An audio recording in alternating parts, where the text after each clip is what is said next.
do some time.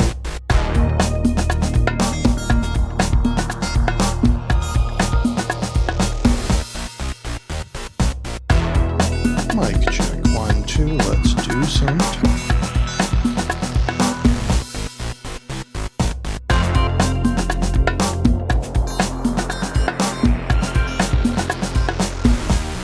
Tiger beetle.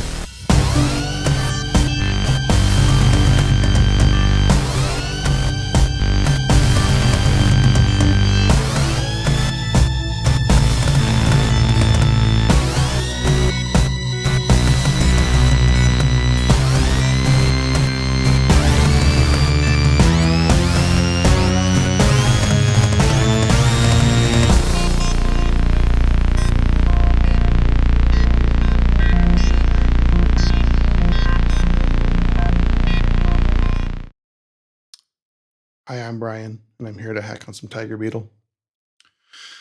This is a stream where I'm working on the Rust client for Tiger Beetle. Tiger Beetle being, of course, the high-performance financial database written in Zig. It has clients for all the languages you might want to connect to it with, but no Rust, so we're fixing that.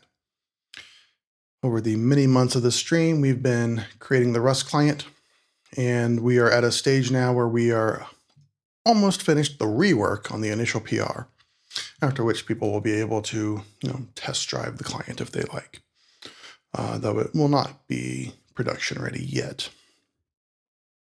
So today we're going to be doing 1 or 2 more things for the rework on this PR, and then maybe that'll be the end of the PR, maybe not, we'll see.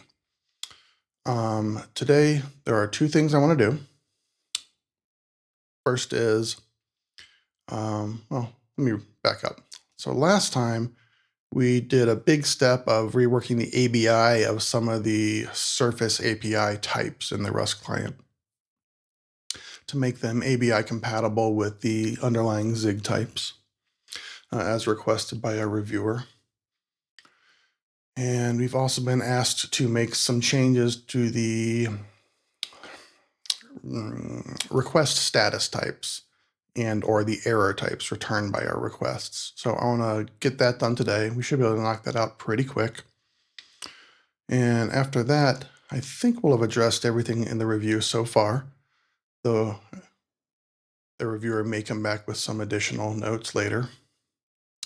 We've also, this PR has been in the queue for 2 months now, and there have been some changes merged recently to the underlying TB client library that we're binding to. And we have to rebase around those and make sure everything continues to work.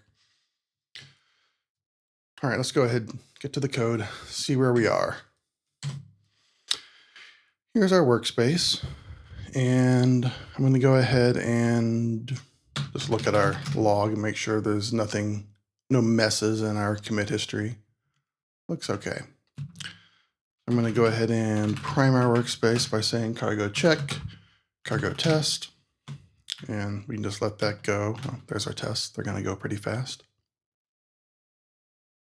And let's go find our code and remind ourselves what it is we need to do here. So this is our methods on our client type. These are mostly request methods that create asynchronous requests. So here's the create account request method. Returns, you submit an array of events. There's kind of like a bundle of requests, really, not just a single request, but you can submit multiple requests of the same type in a single network message, basically. And as a result, nothing happens right away, but we get a future back that is, quite a mouthful here. And this says that sometime later, we're going to get an output that is a result. That means it could be an error. And this is kind of a result could be an error for the entire request. Like the entire message could fail, meaning all of these events failed. Usually that's for some kind of network condition. And then if that succeeds, you get a vector of another possible result.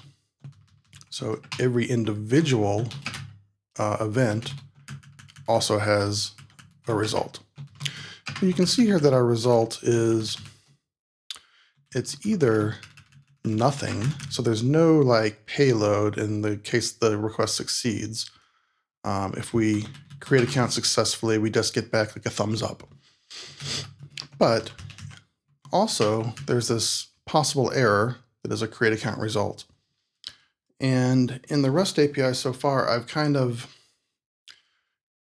in the underlying API, underlying network protocol, you get a status back, and that status could be okay, or it could be a variety of other things that are mostly errors. So I've interpreted that underlying create account result as a Rust result. So if we go look at our create account result type here, which is going to be an enum in Rust, here it's basically an error, and you can see it implements error, the standard Rust error type. But if we look at the underlying create account result type, let's see, where's the best way to see that?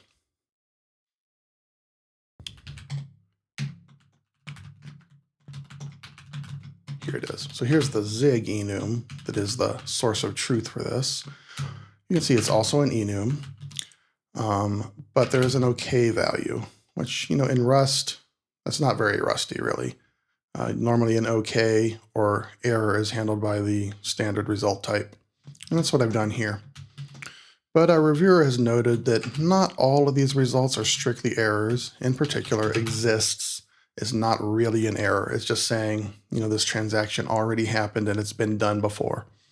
So, the request is basically successful because the effect it wanted, creating an account, did happen, but it was submitted twice somehow, and it is previously executed and exists. So this is not really an error state, it's just a status about what happened there.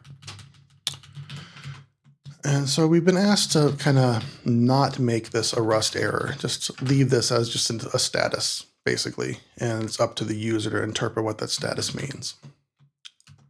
So that's what I'm going to do here. And there's a little bit of a complication because we have 6, I think, request types here, and only 2 of them have this particular pattern with a create account result with an empty OK payload. Create accounts does, create transfers does, same pattern here. But all of our other request types, follow slightly different patterns. You can see here, there's no status enum here. It's just, we did a lookup or the thing was not found. Same thing for these queries. So basically transactions have that status, but queries are just like, thing was found, thing wasn't found. And unfortunately, all of these kind of follow a generic code path. We can look at it down here. There's this collect results method that is extremely generic. And we've talked about this many times on this stream. It's a very complicated function to read. And this is used for every request, but now we have to make this kind of like one of the hazards of using, very generic functions, is that now we have to change 2 of these request methods to have slightly different semantics. And whether that continues to fit into this big old generic method, I don't actually know right now. So we got to kind of massage things around here a bit to get this to work. But what we need to end up here basically is to have this instead. And I think the way I want to do this is, in tiny little bites. Probably the first thing I want to do is just add the missing OK variant to these 2 enums. That should be doable without any kind of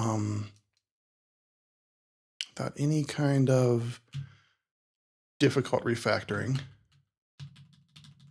Let me check this out real quick. I'm looking at this collect results method and seeing how it handles that OK. Message, bool, error not found, OK. I'm not even looking at the right method right now. Create accounts, this is what I wanted. So right now I'm curious what happens for that OK status. And I'm not seeing it here. I think it will happen in this method somewhere.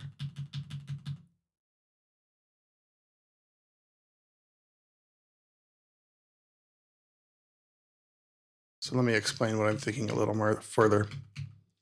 So what we have to do is take this create account result, add an OK variant.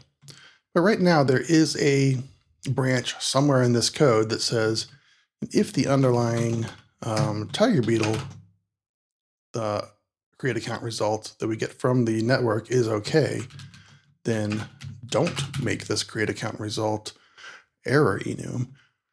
Instead return that nil result. And I'm just wondering where that branch is. So we're going to have to tackle that, understand how to change that pretty soon. So here's that big old method here. And this thing returns, okay, so in this big old generic function, this is the collect results. Let me put it on the other side of the screen. Create accounts right here. Make sure you can see it over my face. This is create accounts, collect results, calls this. And this thing returns this is a generic type called Rust result wrapper. There's a type parameter right up here. So it's a vector of Rust result wrapper. And you can see that corresponds to this part of our future. This is the result of nil or create account result. And so probably it is right here where we decide that, okay, actually we want to return that OK of nil. So this generic thing says if we have an empty result, we return nil, non-empty result returns something here. Call this little function to figure out the actual value. So these are not going to end up being result types right here because we're going to remove, I'm starting to think we're going to be able to reuse this collect results method because this is entirely constructed by the generic arguments to this collect results method. You can back up and explain this collect results method a little bit. The way all these queries work is that when they return an array of results, some of the results are just empty, and you have to kind of account for that. And that's kind of what this collect results method does. It iterates over the input and the output and figures out and correlates the output to the input. So the output array is smaller than the input array to save bandwidth. And so when we don't see anything, the generic arguments to collect results says, this is the value to return when we don't see a result.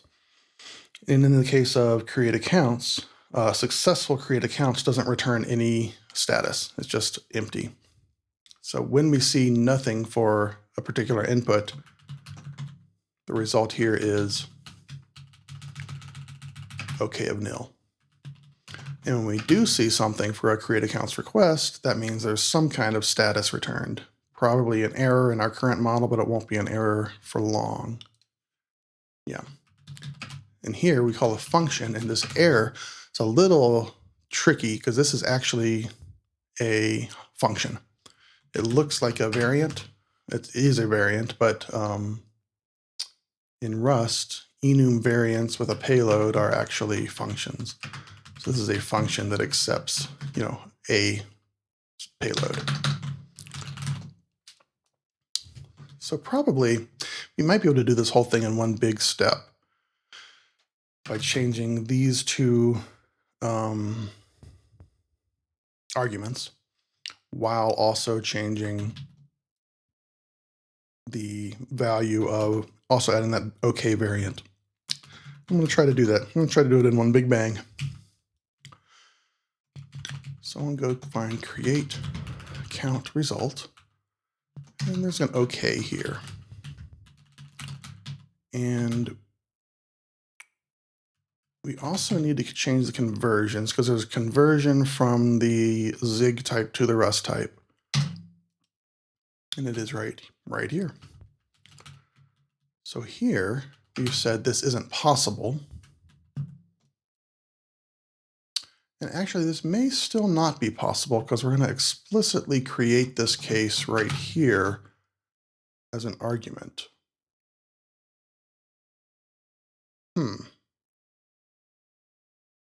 I'm kind of wondering if like we never even see this variant over the network, because remember, if the account is created successfully, we don't actually get a status.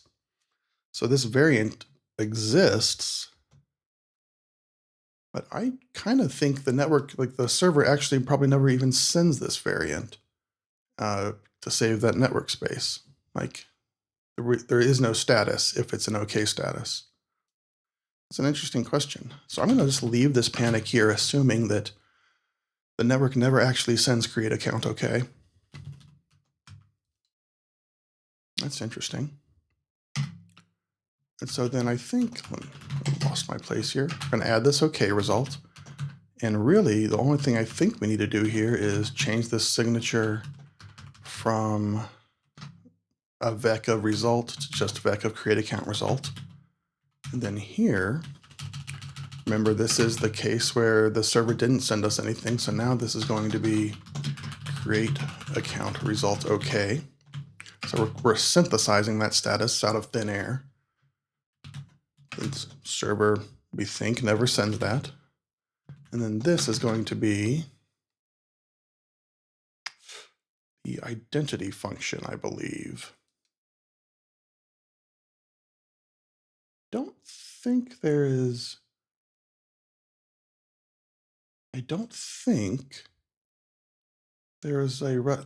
there must be an identity function in the standard library.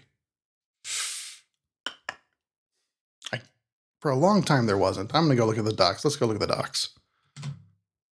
I'm kind of, my brain is telling me like I saw an identity function in the standard library at some point. Kind of one of those things that I've always wanted to have and never existed. Let's see if there's ID, convert identity, the identity function. Since 1.33. So it's been there quite a while, multiple years. And it is, yeah, okay. Standard convert identity. Let's go use that function.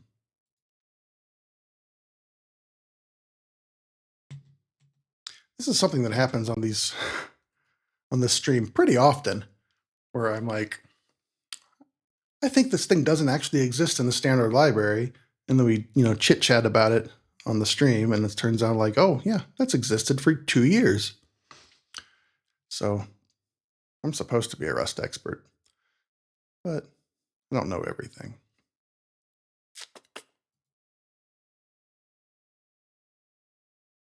So this is stood convert identity.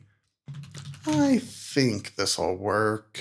This is not going to pass the test because the tests are expecting a different type for this, but as far as I can see, this is everything.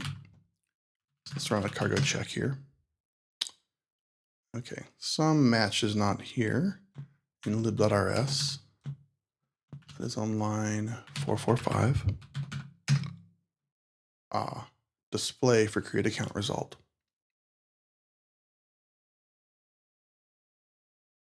Okay, this seems okay. Self. We're going to remove this error definition because this is no longer an error type.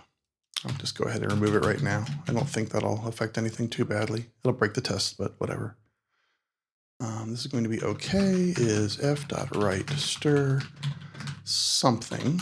And I'm pretty sure I copied these from Zig code somewhere. Oh, no. I just converted all these variant names to English. Okay, just like that. Let's check that. There we go. So that easier than I expected. I was afraid that the that big generic function was not going to be sufficient to handle this new pattern, but it is. Let's run the tests, and this is definitely not going to compile. Let's go to tests. Where are we? Tests, line 141. All right, so this is going to be more like, let's see if we've derived EQ for this. Create account result. Have not derived EQ. This should definitely derive all the normal stuff. Derive EQ, partial EQ, ORD, partial ORD. And now we can just say, whoa, what happened there? Assert EQ, TB create account result OK. And then the same thing for this one. This is just a smoke test. We have exactly one test for this crate right now. I have promised to come back and write better tests later.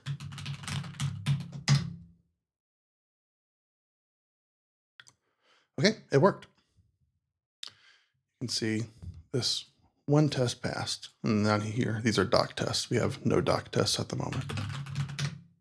So I'm going to make a little commit to checkpoint that. Successful work. And then we're just going to follow that exact same pattern for our other transaction. So we had create accounts, then we have create transfers. And down here, this is going to be create transfer result. Okay. And this is going to be stood convert identity. Just remember that the standard library does have an identity function. Okay, now also for our create transfer result enum, we have to go make a few changes.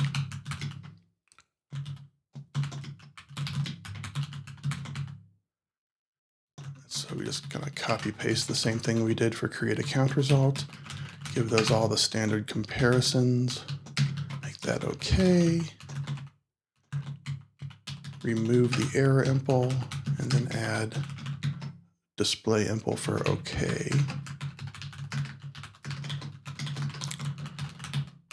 And if we go down to our tests, probably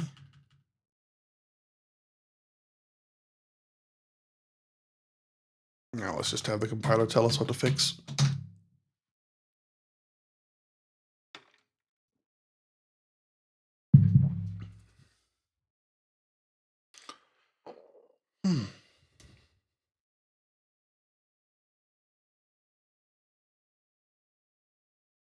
Tell us what to fix, compiler.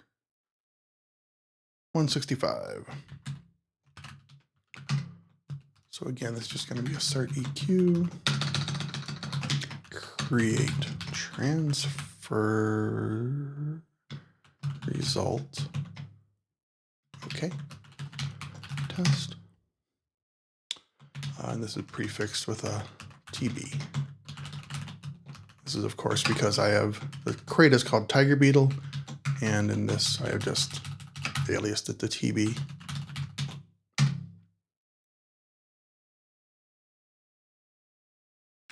Okay, so that was all way easier than I actually expected. It's only been 30 minutes, and a lot of that was just talking. So let's say rework, change, create, account, result, make, not error types. That's kind of a mouthful. Make, create accounts, etc. not error types. Good enough. And I think I'll go ahead and push that. First, we'll have to do our standard format and tidy, make sure. Okay, so format not happy. see, what exactly did it do here? Okay, minor stuff. This I don't love. You can see I kind of organized these derives the way I liked. These four are kind of like a family that makes sense to me. And format, just put them all in one big derive. Cargo format is not very configurable, but that might be a thing that is configurable. But for these types of, public projects, it's best just to let cargo format do whatever it wants to do. And I'll just amend that. And I think it's okay to push this. All right. The big thing we need to do is we need to either rebase or merge in Tiger Beetle main branch. But before I do that, I want to go back and look at the PR and see if our reviewer has added any new reviews since a few days ago when we updated the PR. Let's see. There's some old tabs here I don't think we're going to revisit. Refresh this and make sure we've got all the stuff.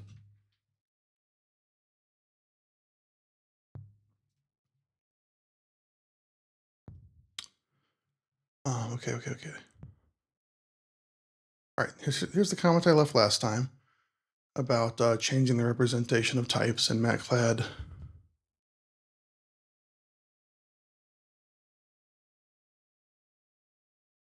He wants to remove 2 copies of the types.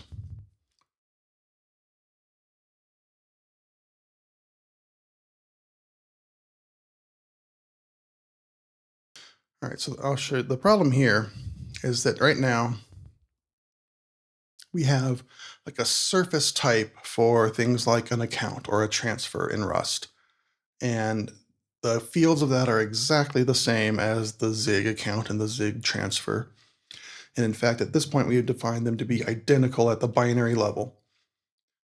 But in the implementation, we still have 2 of them. We have one that is generated by our custom code generator from the Zig type, so that just spits out some ugly Rust code.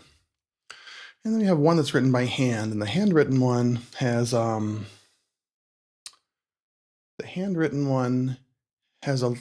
two little Rust niceties. For one of the fields is a bit field, which Zig has very pleasant syntax for, and Rust doesn't. And so in that case, in Rust, we're using the bit flags macro, which is a crate, a common Rust crate. And then we also have a little helper for reserved fields that I just hand wrote because those reserved fields, the reserved space in these structs is a little awkward to handle without a little extra help. And so MatClad, our reviewer here, doesn't want to have those 2 different implementations of those structs. And so what he's asking is whether we can tell the code generator to just use the ones that we've written by hand. But we could also tell the code generator, because the code generator at this point we have written it ourselves.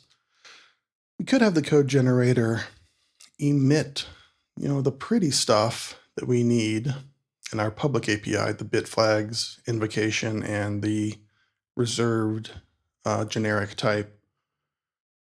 Though I don't love that because that's kind of brittle.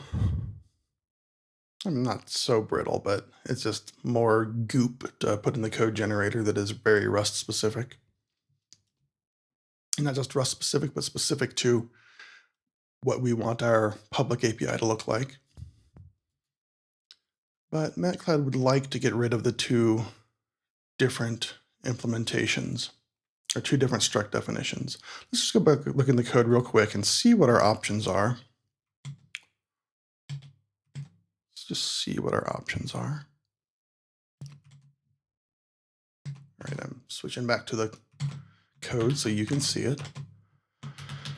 All right, and let's go open up, both of the things we're looking at here. Account, it's just called account, struct account. And in tbclient.rs, this is, of course, our generated code. And it is right here.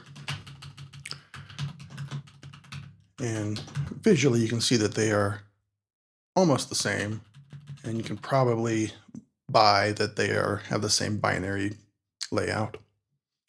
Now the name is different. We could have the code generator change that. I'm wondering though, the way we receive these types,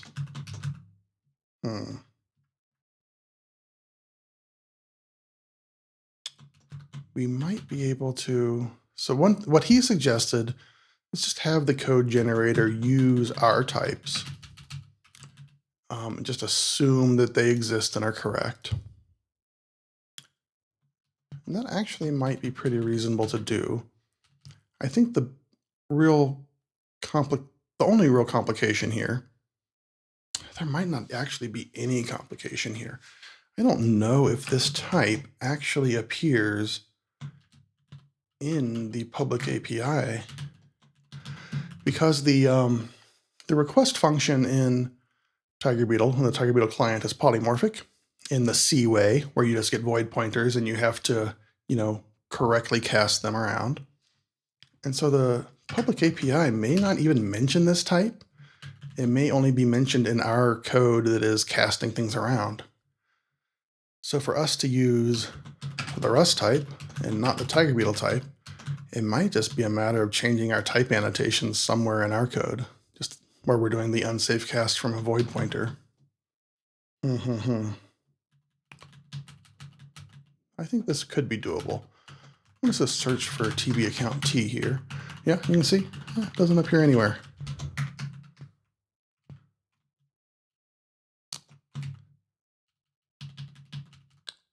Submit. So this is the thing for submitting. We're submitting a packet. And there is a callback somewhere. Somewhere there's a callback. Where do we specify the callback? Completion context? No. Client submit. Where do we specify that callback? Oh, on completion, of course. It's specify it during the constructor. And yeah, this just says like, we've got pointery stuff for you to look at. Maybe this one right here. So it might be the case. Let's go look at one of our create accounts functions. This create packet next event is a TB account. Somewhere there's an unsafe cast that converts like a buffer of stuff into the underlying account type. I think it might be in create packet. Expect. Let's go look at create packet. Handle message. What is handle message? Parts. So here we have a C event and a C result. The completion message is the thing that sends the completion back to the main thread, and it's parameterized over a C event type, but it doesn't seem to mention any kind of conversion from the C result to the Rust result. So handle message is still getting a C result. It might be the case that this C result, we can just change this type parameter. Somewhere there's probably a cast right here, right here. So this thing is saying we got a buffer of stuff, and it's probably a buffer of U8s, but actually we know it's supposed to be a buffer of this, whatever type parameter this is. And this is going to return a message of a completion message. No, handle message. What is handle message called? Handle. So handle message is called in collect results. So probably for this case, we can just pretend that there is no C type involved, and the conversion is just going to be a no op, which should be what MatClad, our reviewer, wants.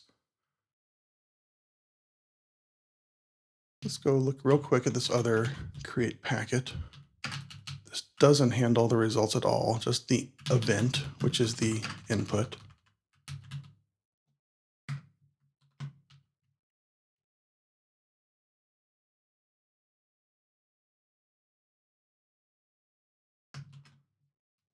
Let me go again, look at I'm just kind of like scoping this out and trying to understand how things work and what might need to change in order to get rid of this. You can see the event here is also doing this conversion.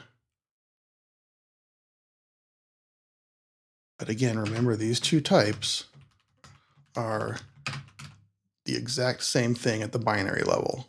They look different at the Rust level, but the layout is exactly the same. So I'm going to hypothesize.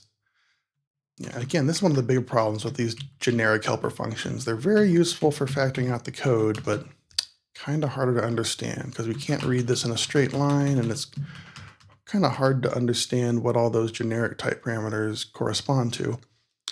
But my hypothesis is that we can change this type parameter to just be, and again, also we only need to change the behavior here for some of the requests, not all.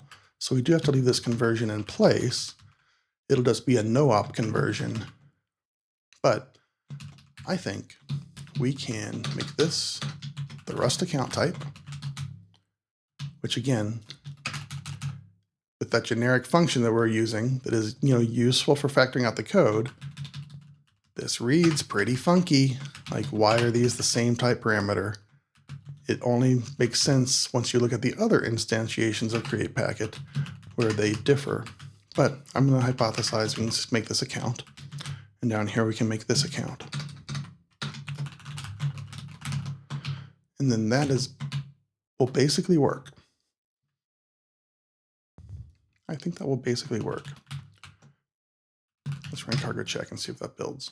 There's probably going to be some minor problems here, but also we're dealing with unsafe conversions here, so there might be problems here that don't actually manifest in the compiler.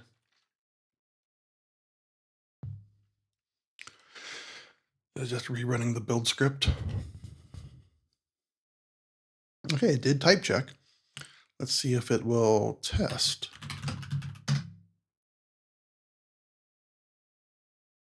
Huh. Okay, well that was surprisingly easy again.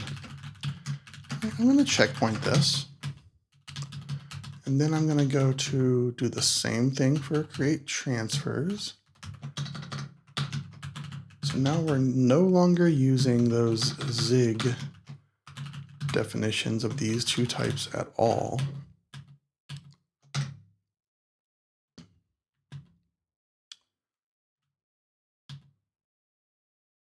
And that means we can probably remove some conversion functions, and we can change our code generator to not generate those types.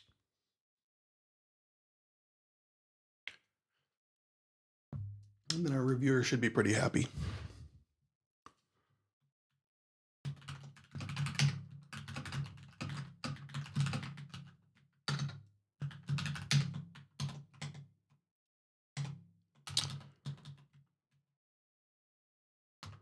All right, so we probably have versions here that deal with those two types. Oh, this is going to be nice. We can get rid of a bunch of stuff. Oh, look at all this stuff.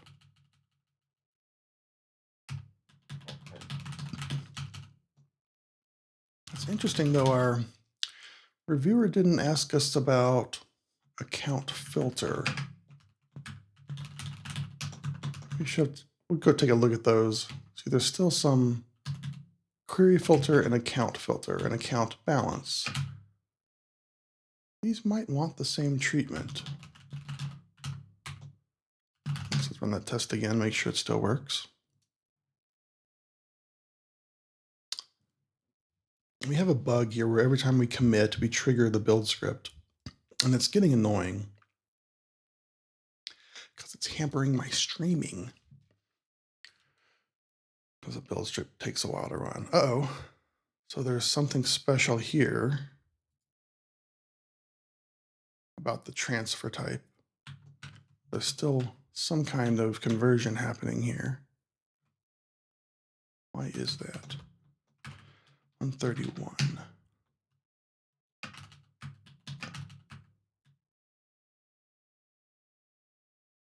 Ah, okay, there's one more case here. I think, again, we can just change this directly to account. And down here, change this directly to transfer.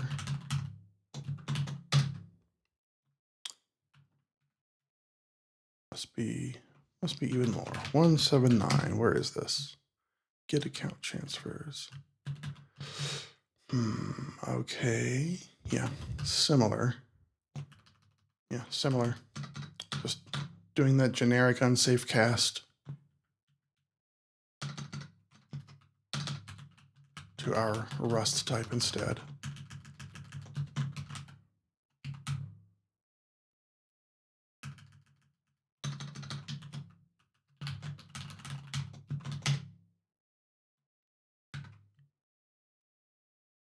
And these live inside of the TB. Wait a minute.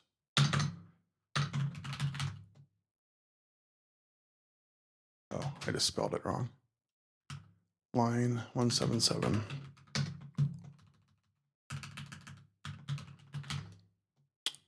And then there's still some more. 242. Yeah, just more of the same.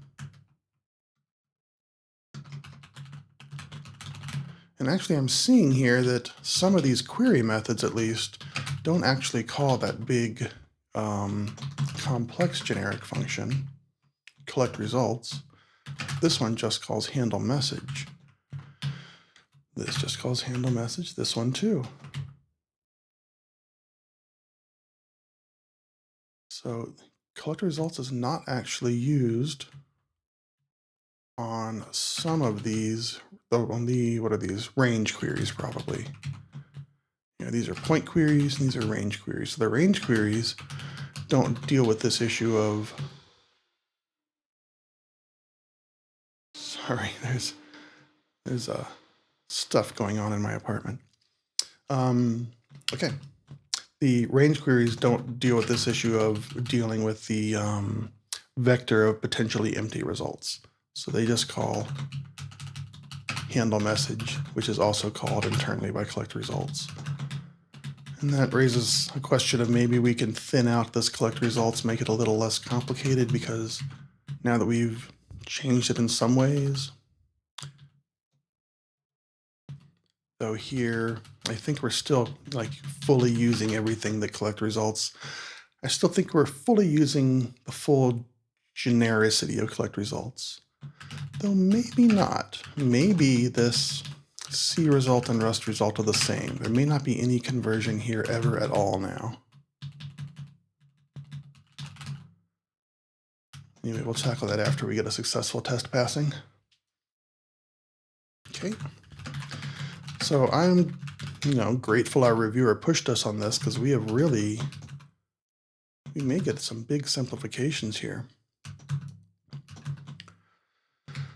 So everywhere we call collect results,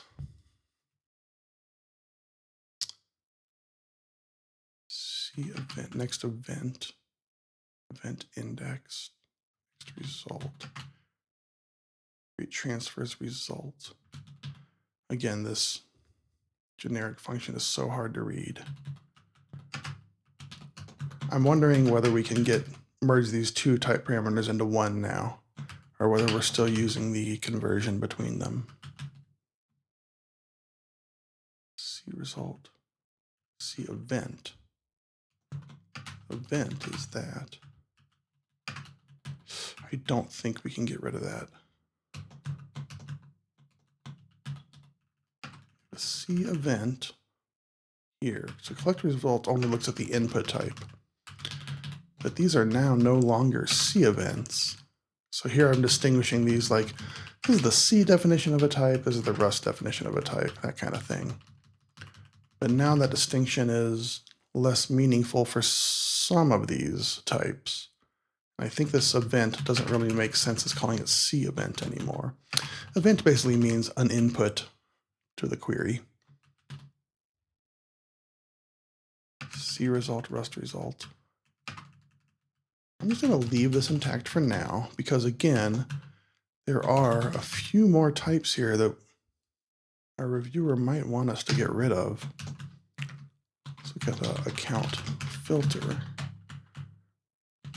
This right here. Yeah, I think we should do the same thing for all these. That's a little frustrating. I kind of just overlooked this.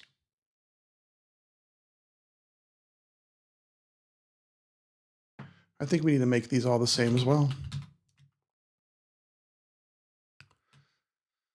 So account filter, account balance, and query filter, they all have a defined ABI. And they all follow very similar patterns to the types we've already cleaned up here. I think we need to go all the way and do the same thing for them. I'm just going to make sure. I'm going to take what we've done here and make that one single commit. I think the thing we're about to do is just another unit of work.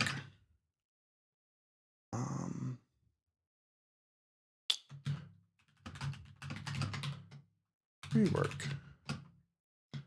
Don't use C, TB account T, and TB transfer T. And it's going to run cargo format.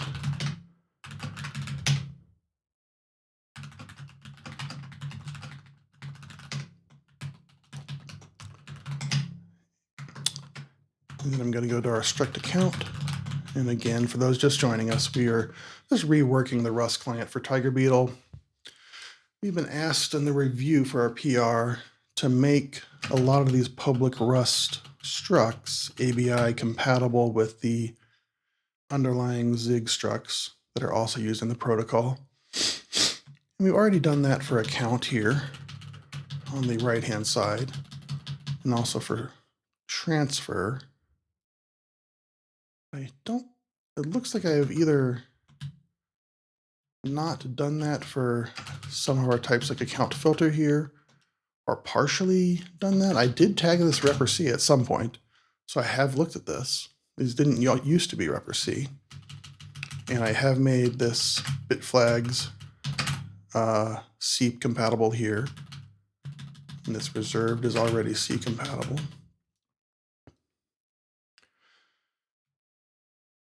So I think, yeah, I just kind of haven't followed through on something here. So these conversions, no, I'm totally wrong. These conversions are also converted. They're doing an unsafe conversion here, and they're asserting that they have the same size and alignment. So yeah, all I need to do now is really just make, just like I just did, where we are no longer having an intermediary, using intermediary C types. We should no longer use any intermediary C types for these as well. Hey, Misanthrope, good to see you again. So, if you'll recall, last time I submitted some rework about this ABI stuff to Alex, and he pushed back a little, and he was totally right, because I've found some major simplifications here, and this is really gonna, I've already deleted a bunch of code here, and I think that one of those big generic functions we have here is just gonna be simplified as well once we're all said and done. So now I gotta figure out how to go change these calls to not go through these C definitions of account filter, etc. Hopefully it's pretty similar, where we just change some generic type annotations, and then just some unsafe cast. We'll do an unsafe cast to the Rust type instead of the C type. Like right here, we have this. This is just a generic type on this collect results function, and I don't think I want to go look at the code to try to understand it. I bet if we just change this to the Rust definition, it's just going to work. I bet. It's going to be create accounts result.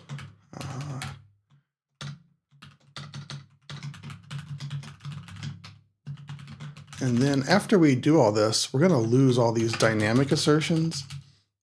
So some were Like these assertions about the size and alignment of our handwritten types being the same as the protocol types are very important. So we're going to have to go find another way to insert those into the code somewhere, because we're about to go delete all these. All right, let's just see if this just works by just doing that.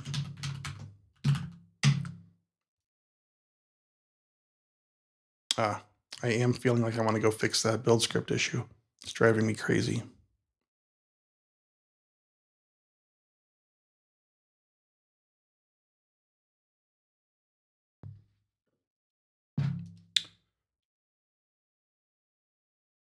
Great.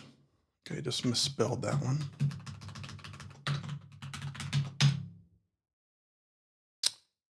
Huh. Create account result has no index field. Create account. Oh. I named the wrong type here. What's going on? Create accounts result T. Oh. This is a different type. This is a different type. This is not what I'm looking for. I'm looking for account filter probably is the one to do next. So this type you might want to keep in the C definition. This isn't currently exposed into the REST API at all. Where is account filter used? Maybe lookup accounts? Events? No, probably one of these range queries. There's an account filter.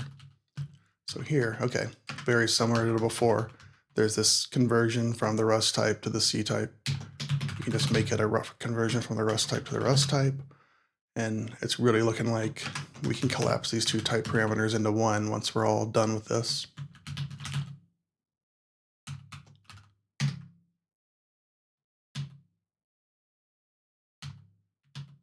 It's also making me wonder whether we want all the comparison traits derived for these. Probably.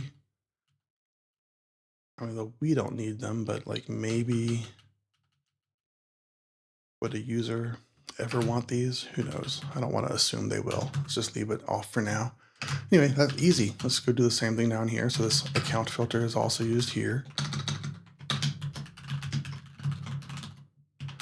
And then here's a query filter, very similar.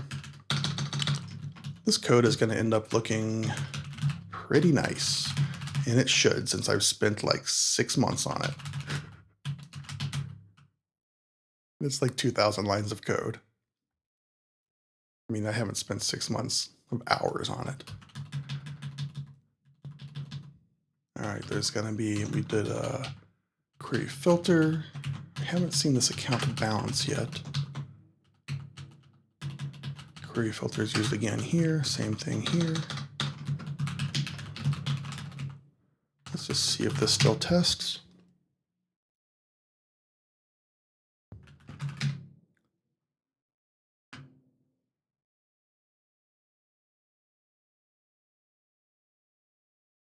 I'm just wondering at my commit history.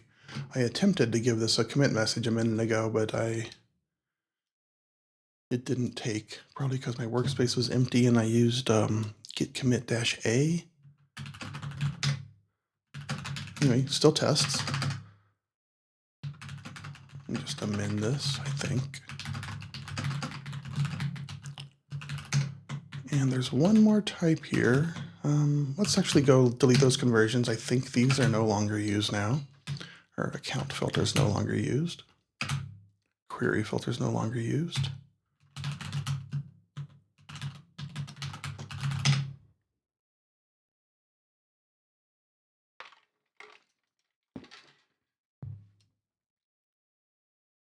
Oh, and I committed, so I accidentally re-triggered the build script.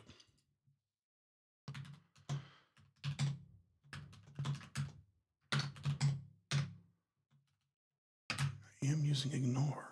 I'm just looking at the build script real quick.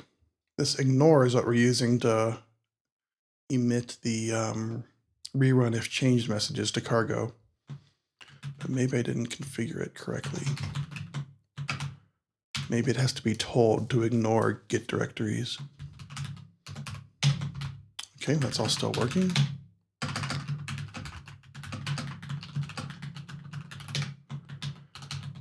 And there's one more here that's hiding from us, this account balance. What is account balance? This returns a vector of account balance. Get account balances. Ah, there it is. And again, just an unsafe conversion inside of a generic function, like totally unsafe, very unsafe stuff. Like we're telling a generic function, like here's a type and we promise it's the correct type. Do an unsafe cast from a byte array. But that's what you gotta do when you're doing low-level FFI programming. So that's account balance, and then we should just be able to get rid of that conversion too, and this is just awesome.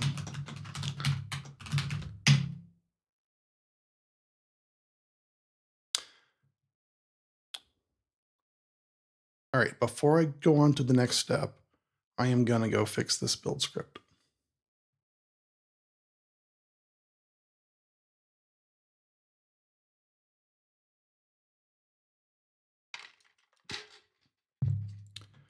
Let's run our test.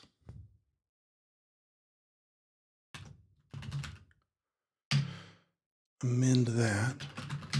And I think here I can actually give it a message. Actually, I need to look at this diff to remember exactly what I did.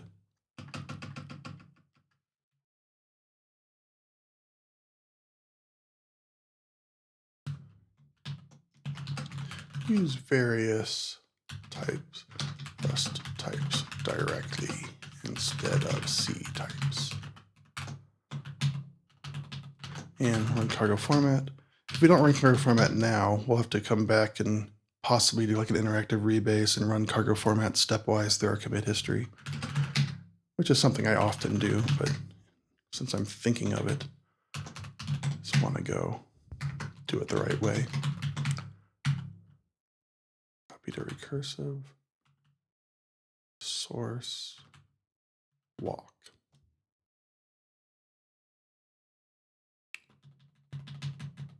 So here's the code. I'm looking at the build script now because we have a bug in it. If zig extension. I'm wondering, I kind of want to just look at the output. I want to look at these and just see if we see any in our Git directory.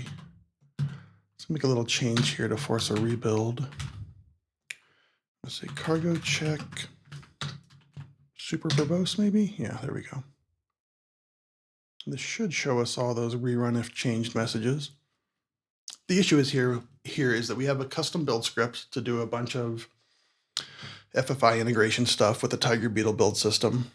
And every time I make a commit, we are retriggering the build accidentally. And the way that you integrate a build script with Cargo and other build systems is you say like, rerun if changed, you tell Cargo by emitting little log messages, rerun if changed, if some file is changed. Like Cargo doesn't know anything about this file, but we know that this is an important file. So if this Zig code has rebuilt or has changed, then the Rust code needs to be rebuilt. And I think we're telling it to do that with a Git directory, which should be right here. I'm not seeing it though.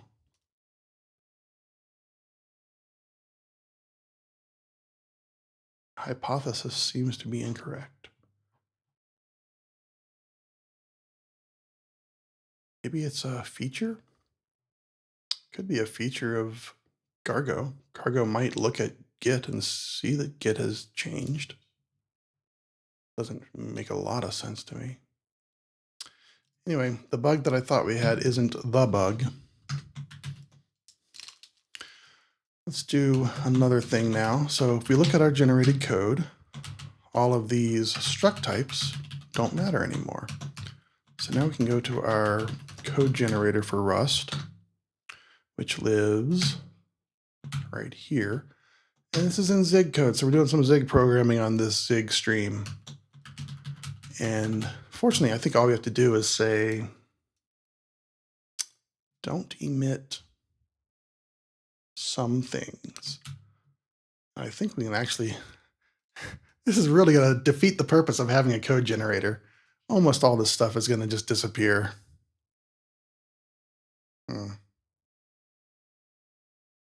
Let's see how much we can rip out. Okay, that we don't need. That we don't need. That we still need. That we don't need. That we don't need. Some of these we might not actually be using anymore, but let's one step at a time.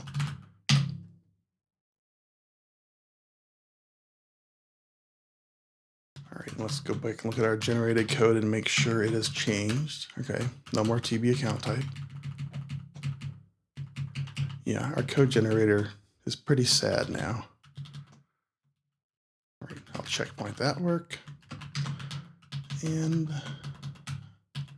I'm just wondering,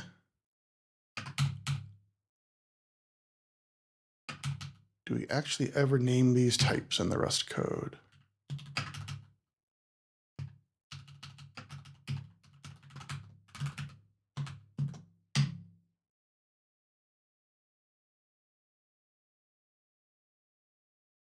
Running the build script again.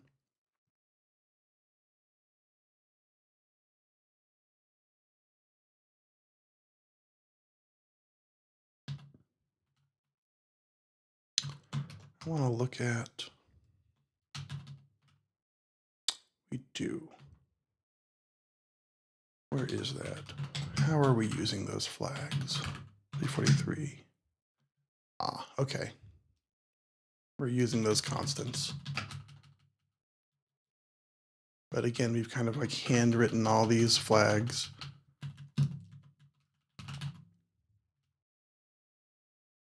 Okay, so we need those. Great.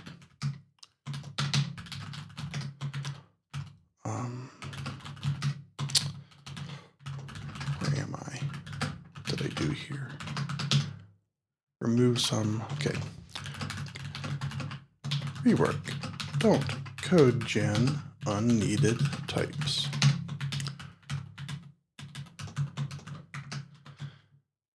And is this everything now? Oh, we want to add some static assertions for sure.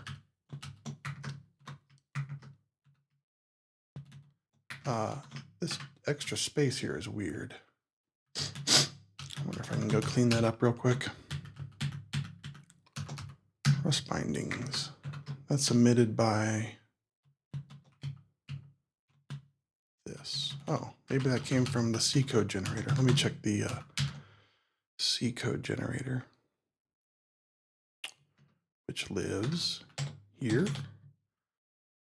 EB client header.zig. Oh yeah, they put a space there too. That's weird. Okay, we'll keep it. That's weird. All right, I'm gonna just take a breather here real quick. We've done a lot real fast here. I'm kind of losing the plot.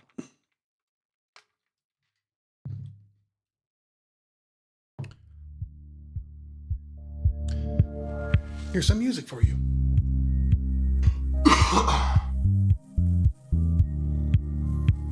Pace back and forth a bit.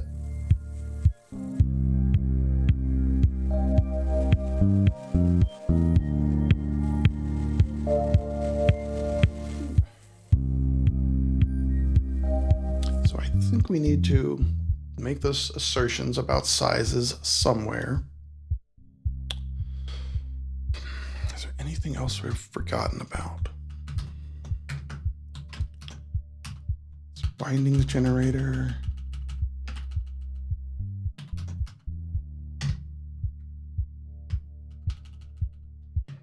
Let's see if we can figure out. I'm going to ask ChatGPT how to make static assertions without pulling in the static assertions crate. It's easy to make assertions. So it's easy. We need to make. Let me back up.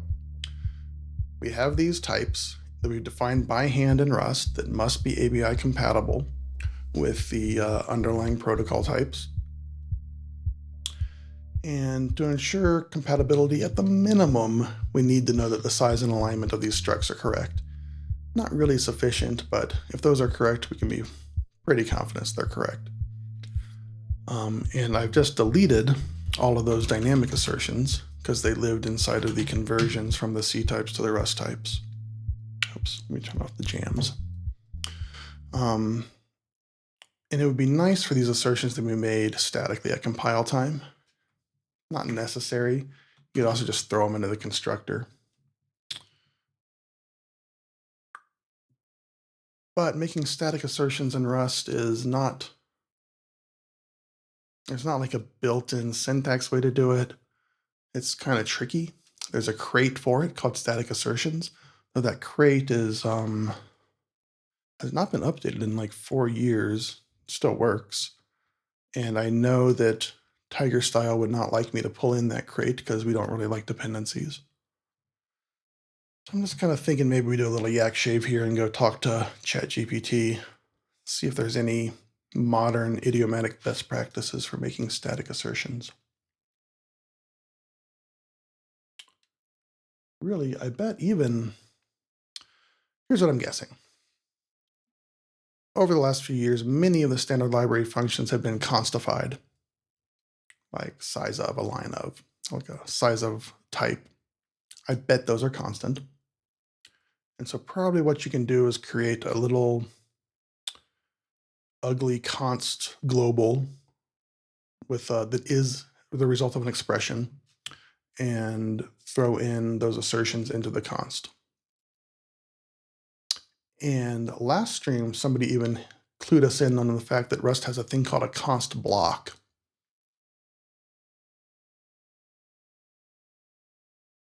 The problem that we found last time, though, was that the assert macro itself didn't seem to be const compatible. And I remember the static assertions crate, it doesn't just call the assert macros because they're not const compatible, or they weren't 4 years ago. So it jumped through some real hoops to make the compiler emit errors that were vaguely useful whenever you tripped a static assertion. Let's go do some learning. Let's go. Uh-oh, this is bad news for my stream, y'all. I need help from a bot right now. ChatGPT seems to be down for me. And I don't have any other bots configured for this browser profile. Maybe I can Brave search it or something. What is the current best practice for statically asserting the size of a Rust struct? We'll see what Brave Search thinks of that. Oh, great. That's something. Ooh, yeah. You can see pretty gnarly. Pretty gnarly. Oh, that's so gross.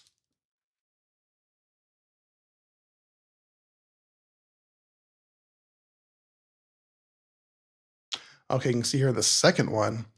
As we talked about on the last stream, transmute function is like super magic in Rust. And it has some internal checks for size and alignment. So if you call transmute incorrectly, you can effectively get those kinds of static checks because transmute will refuse to compile. Yeah, this is so unreadable. I would not want to write this in code that other people have to maintain. This is the kind of thing that static assertions crate encapsulates. Yeah, what I'm going to do is I'm just going to put it in the constructor.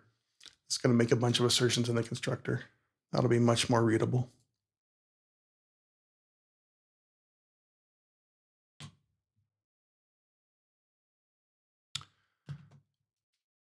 We'll see what our reviewer thinks. So I'm going to make a little function here. We'll say assert ABI compatibility. Is that a good name?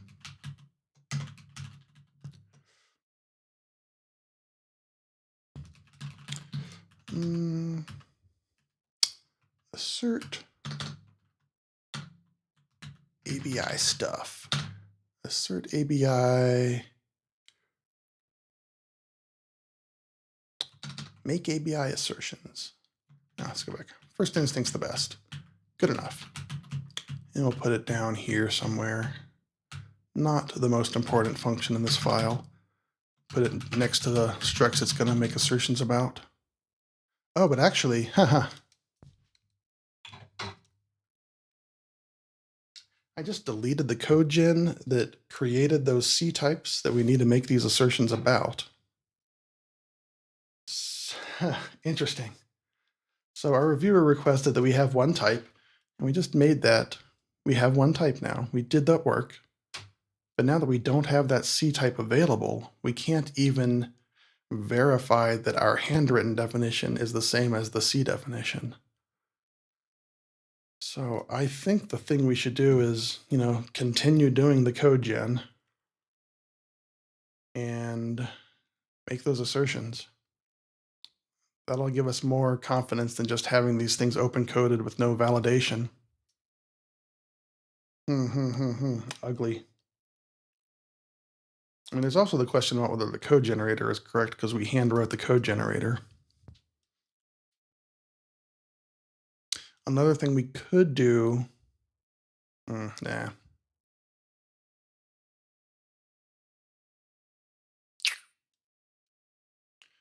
I think those assertions are pretty important.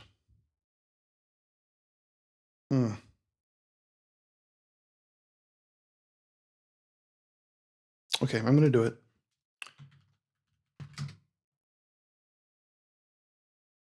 Let me just kind of reset my workspace here. I've been going down the wrong path. Let's redo this. What does this diff look like? Yeah. What was our previous diff? Yeah, let's not do that.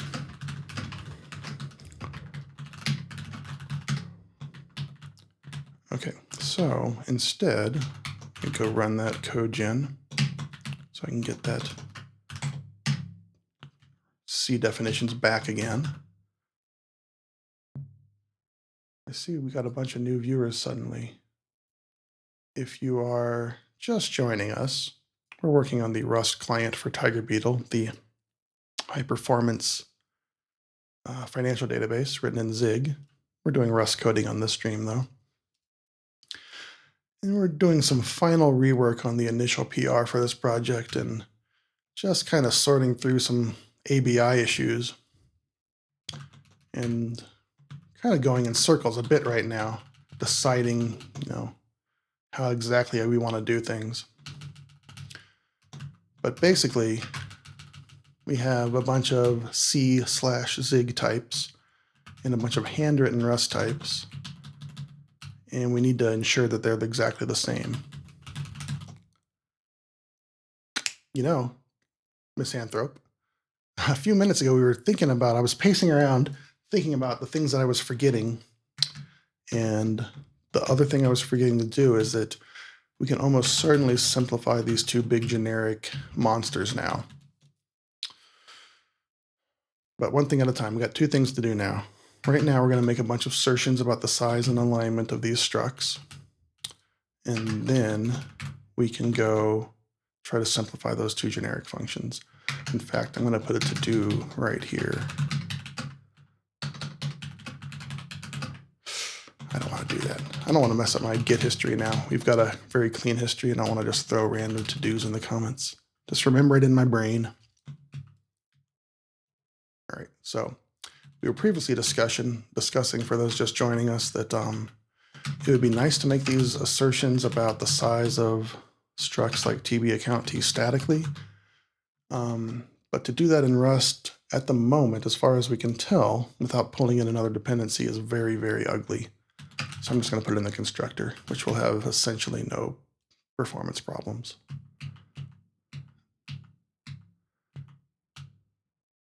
Or no performance implication. Obviously, not a lot of problems there. We're going to assert ABI something. I'm going to just throw a bunch of assertions in here.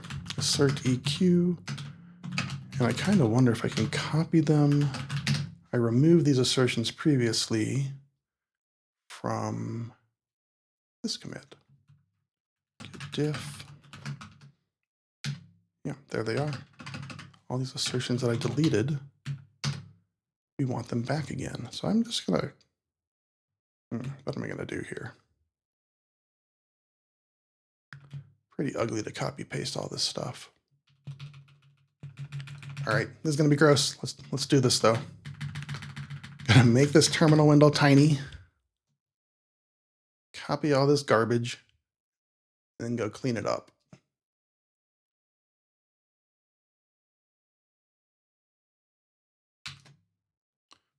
Obviously, it would have been more desirable to do this in a slightly different order. Okay, there's a bunch of garbage. Now we can probably just use Emacs delete rectangle to get rid of these little dashes. How do we do that? Delete rectangle. Yep, there we go. And remove all these things that are not assertions. Yeah, it's going to be simple. Easy peasy.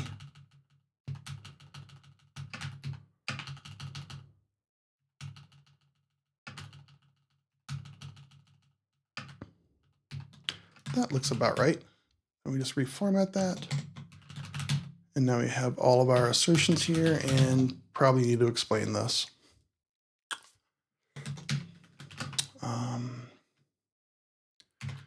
Make basic assertions about ABI of our types.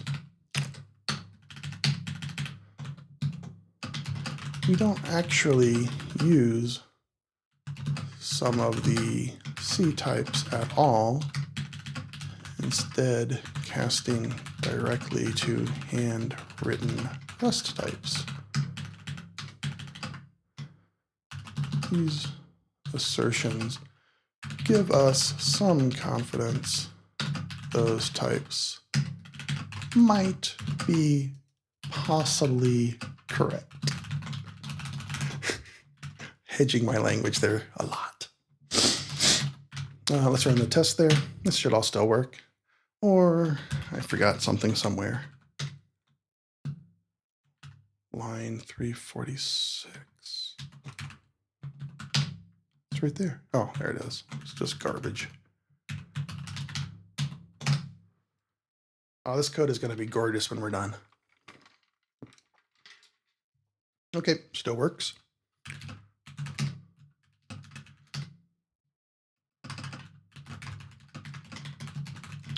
Make assertions about Rust ABI.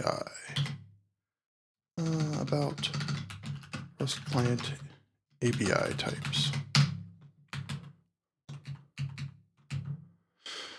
Now, let's go do one more thing.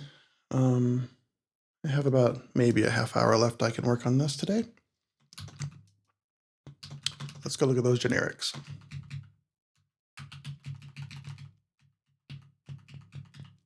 So I think all these simplifications we've made have made some of these generic types redundant. So we might be able to simplify these things, remove some conversion calls, etc. And that's very nice because these generic functions are super gnarly and hard to read. So let's go look at, so I think perhaps all cases, these are the same. We're not doing a conversion anymore. So I'll just go look at them. Let's see, can you see that above my face? Yes, there. Create packet, same types, same types, same types, same types, same types, same types, same types. Yeah, it's no conversions at all anymore. Let's call this event. And this is now just event. This is, oh, yeah, event. And we no longer need this conversion, presumably. We may need, we do need, let's go back. Now we have one event type. It probably needs to be copy, not sure. Actually, let's go back and have the compiler tell us exactly what we need. Just no bounds on that at all. Now this is a completion message. Okay, this is interesting. This completion message here is fed into our other big generic function. So if we change this generic function, we may be forced to change both of them in one big bang, because the output of one feeds into the input of another. It's not just the event. What other event do we have here? C event. Just an event. Just an event. And is this still the same function? Yep. And again, we'll come back here and look at this, whether we can get rid of this vector. There's a lot of allocations here in this library that we would like to not have, but some of them we can get rid of with more or less effort, but that's probably for the future. All right, give us more event types. There's another event type. All right, and this is a different function. I think this will work without changing all of these at once. Let's do a check. No, we're triggered our build script again. Rawr.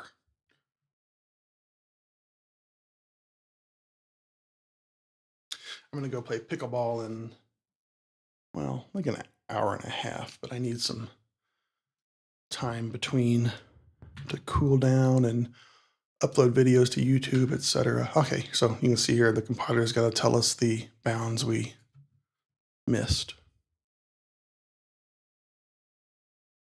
Oh, shoot. Sorry, y'all. I just did a window thing. Let me fix my window.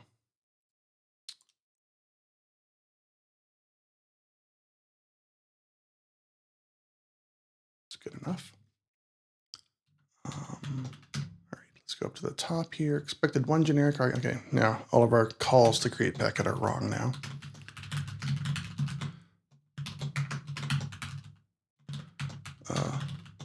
Fingers are starting to fail me.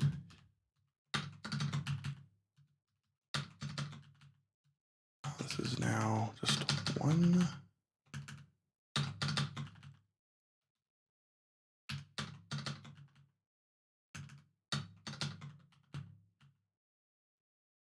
Really quick. Sorry, I just realized didn't run cargo format before. Oh well, I'll deal with it later. Yeah, our last commit I forgot to run format. More create packets. Let's have to be vigilant about that next time we run cargo format. All right, let's run the check. All right, now it's telling us about our missing bounds. We need it to be copied because this is called calling copied. So this might not be necessary anymore because this might not be necessary anymore. There's no conversion to be done, but we are creating a vector from a slice. So we are copying things into a new vector.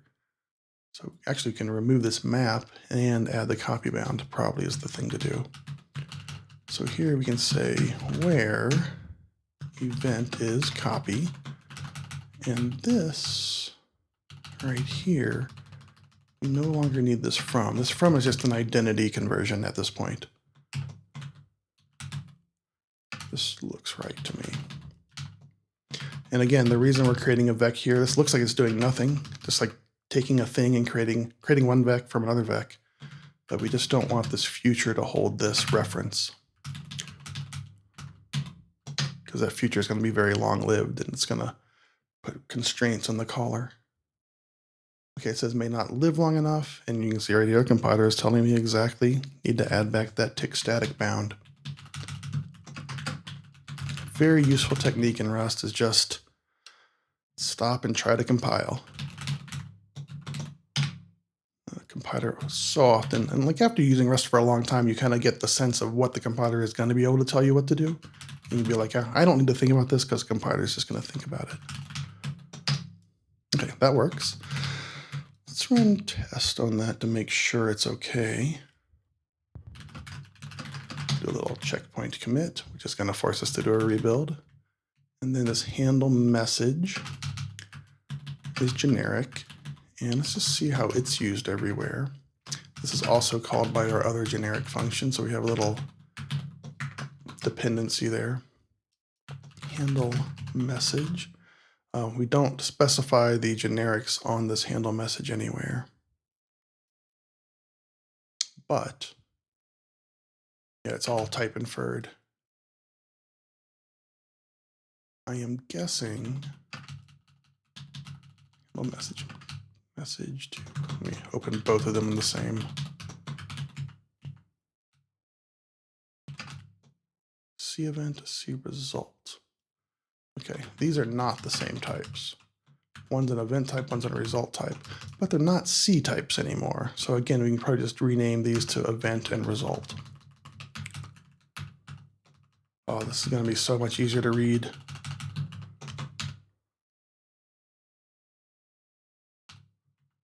Okay, I think that'll do it. Let's just check that.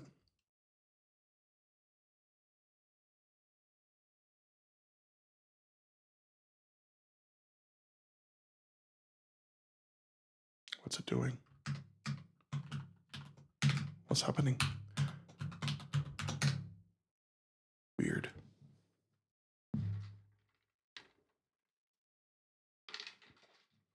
I think that's going to work. Let's keep going.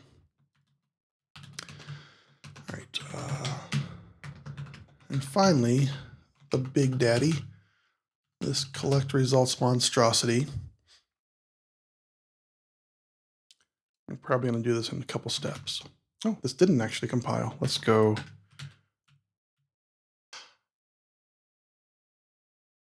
Probably because it's called from that big generic function, collect results. Give me 1 second, chat.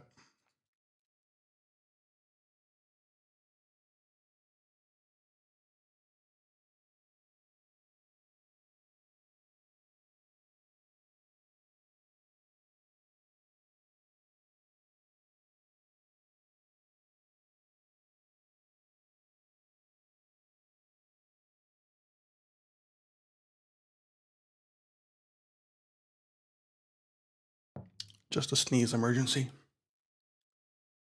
Yeah, this is disappointing. Yeah, all kinds of problems.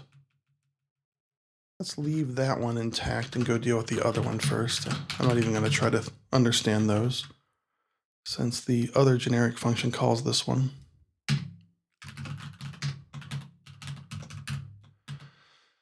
All right, so I know this C event is just an event now.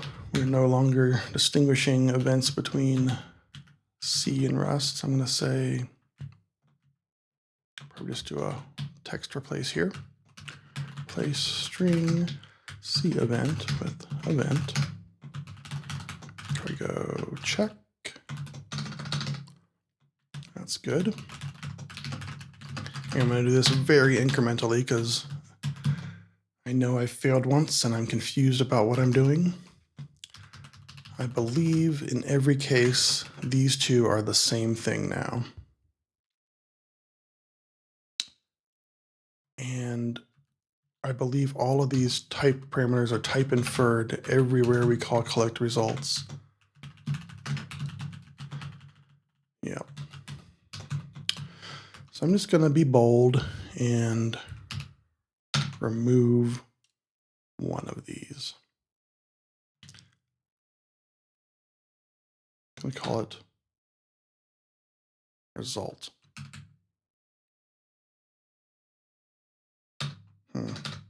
Don't like that name because it has a very strong meaning in Rust, and I don't think we're using this for the same purpose.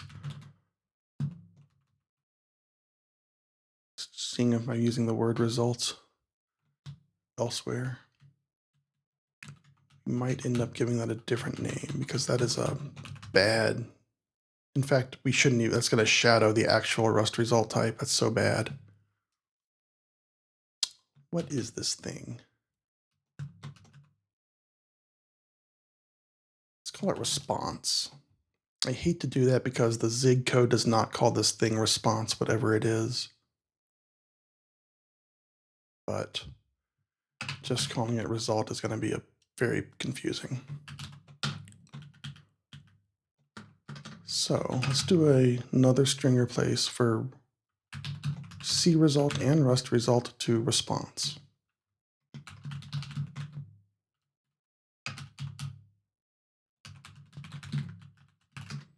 C result is now response. Again here, replace string Rust result is now response.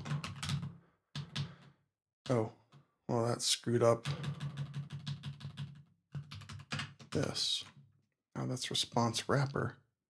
Maybe that's not so bad. You can see here, I've even got comments saying, explaining here, not a result type. This probably is a result type. Is that, we may have changed this documentation. Like this documentation may be incorrect now from the changes we made today. All these docs are going to need to change a little. It's just one thing after another. I'm just wondering if changing this to response wrapper is okay. I think it's okay. I have no idea. I might have to quit soon. I'm starting to struggle here. Can't think very straight.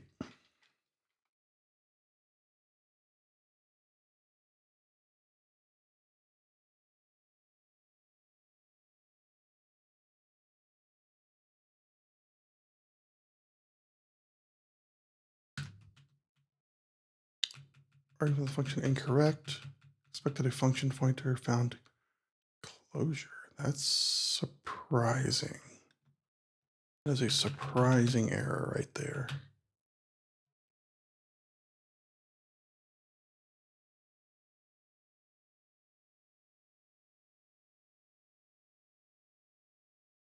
Why is that a closure in this case?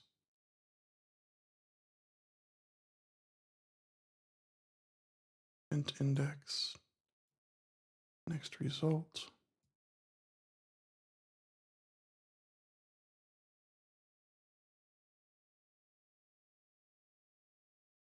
I might need to back up again and start over.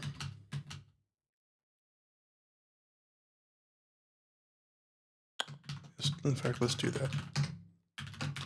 I'm accidentally changing that one name. Threw me for a loop. Let's start even smaller. Let's do incremental. We're going to get rid of C result. Just leave the name Rust result right there. So C result is a Rust result. Now we have these constraints. That doesn't make any sense anymore. That's not needed.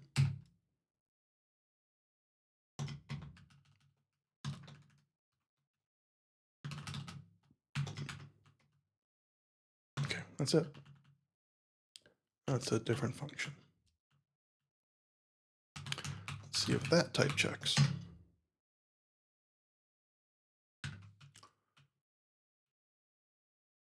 Getting that error about the closure again. Let's check down here. Non-empty result dot into. Next result is a Rust result, which is not implement copy. Okay. So Rust result copy. Before we were doing a from conversion and from two different types. And now we're doing a from conversion from the same type. And to get that implicit from conversion from one type to itself, you have to implement copy. Although actually we don't even need that from conversion wherever it's happening right here, this into. Probably just get rid of that into, but we'll still need copy. So that's on line 970. We're no longer doing a conversion here, but we do need to copy that result, I believe. Okay, looks better.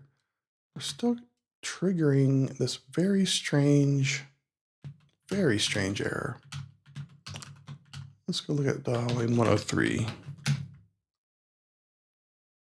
So it's saying that this is a closure now, but that doesn't make much sense to me at all. Next result. Oh. I think I see what's happening here. I think we actually are doing a conversion. In some cases, we're doing a conversion from the C type to a Rust type. Right here, this is a conversion from a transfer result T to a transfer. The C transfer result T contains a little bit of extra information. There is a conversion involved. Conversion. Yeah. Okay, so that is not going to simplify. Is anything in this function going to simplify? Don't know. C event, C result. This could simplify still.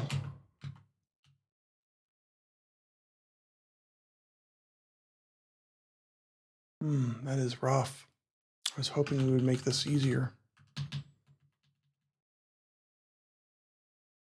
And these names are a little misleading now because sometimes this is a C type, sometimes it's a Rust type. Sometimes these two types are the same type.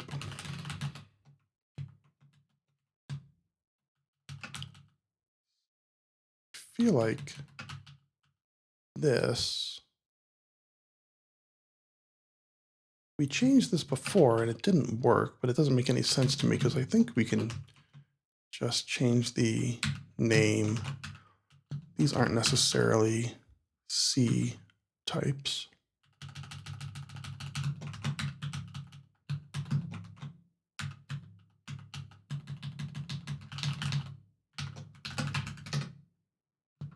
Let's just run a check here and see how this goes.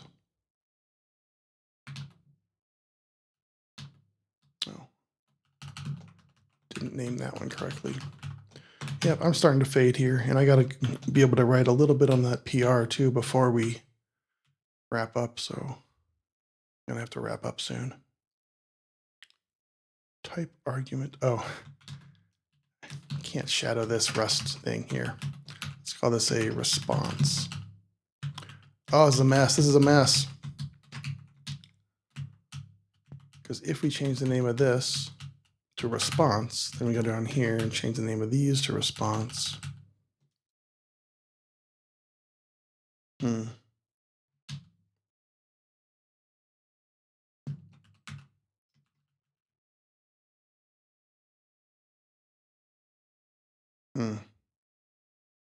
Not happy with what I'm seeing here, y'all.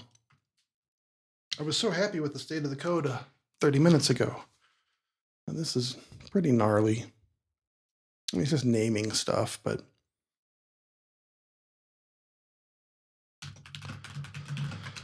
let's reset again. Like, these are just misnamed. These are just misnamed now. Let's see if I can at least make this response event, response.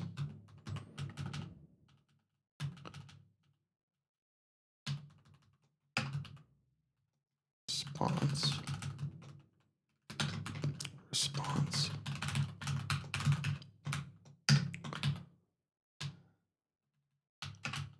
You can see here, the reason these are called a result is because the Tiger API calls them result. All right. I'm not going to solve this tonight. I'm too frustrated.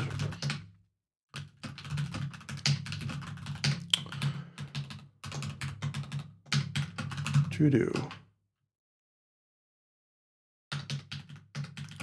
C event and C result here are misleading, as these are not actually C types. Maybe sometimes they're C types. Yeah. I'm just second guessing everything. I just got to stop. All right, what are the last two commits we did? I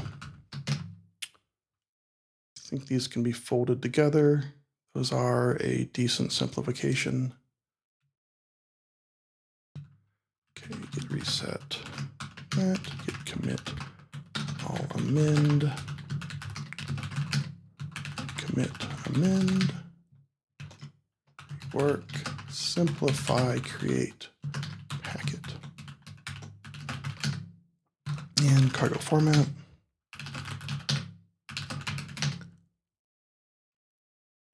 Commit, amend, and I think I'm confident enough to push all this.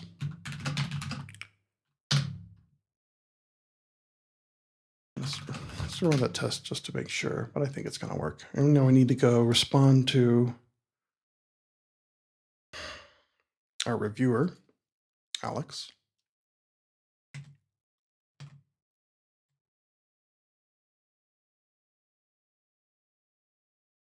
I'm going to say, well, thanks. Well, thanks, buddy. Oh, wait, how can I? I'm getting a little loopy. How can I say this in a very positive way?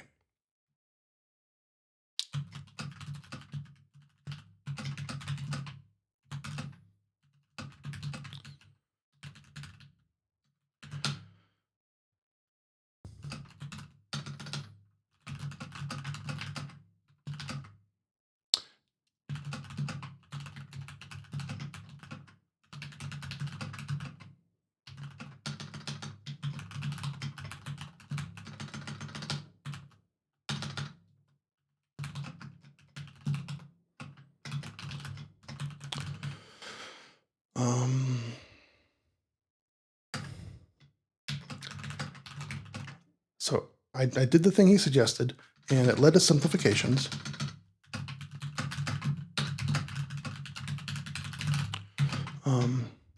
I did, though, leave I left the C types in place.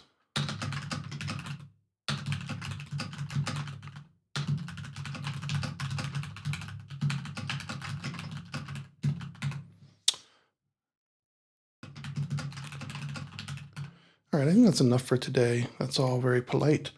I think that's enough for today. We didn't get to the big rebase that we need to do. And there's some more things here that I'm unhappy with that need to be cleaned up, but overall, pretty happy with the state of this PR and this code. Okay, my name is Brian Burson on GitHub. We're going to wrap this up. My socials are on GitHub on my page. I do this stream periodically with some frequency. I'm probably going to be doing it more frequently this week than last week. I just usually announce it on Slack, and they always go up to YouTube within a few days. So there's a big playlist on YouTube that has all this entire project. It's up to 28 streams now. Nobody's ever going to go watch that whole stream, but if you want to listen to my soothing voice for 40 hours or so, it's all there. I really appreciate everybody coming in and hanging out and offering their help and support. I'll see you next time.